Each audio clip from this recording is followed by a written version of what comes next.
That brings us to the next question. Do you believe in God? While you might not have thought about the first question very often, chances are you have thought of this one. If you believe that God exists, then just click on question 3. Are you unsure about this question? Here are a couple of things to consider. Where do you place your faith? All of us put our faith in someone or something. Have you thought about where you place yours? Maybe we're tempted to place our faith in our own reasoning. Of course, we would need to consider where our reasoning came from and why we trust it.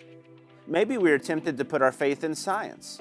Of course, we would need to consider why the elements in our world respond measurably and predictably, allowing the scientific approach to work. Why does that happen? So where is your faith? What guides you through life?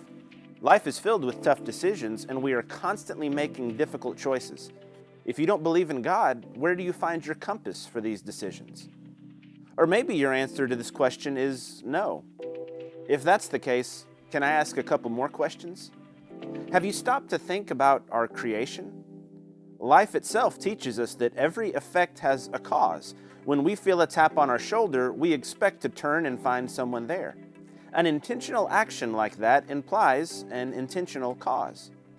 Can we look at the world around us and expect not to find a cause? What about the design in our universe? Think of how much time, effort, and technology has been expended in the field of prosthetic limbs, for example. We know those are designed.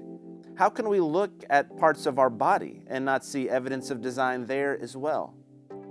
Maybe it is the problem of suffering that gets in the way of belief in God for you. Without a doubt, we live in a world that is filled with evil actions and tragic events.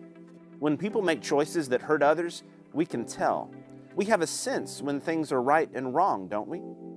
If we were just products of evolutionary development, how would we have the capacity to distinguish between good and evil? The very fact that we know there are certain things that are right and wrong indicates a higher moral law that exists outside of us. If you'd like to find out more about what we've been discussing, or if you have any other questions, just keep scrolling.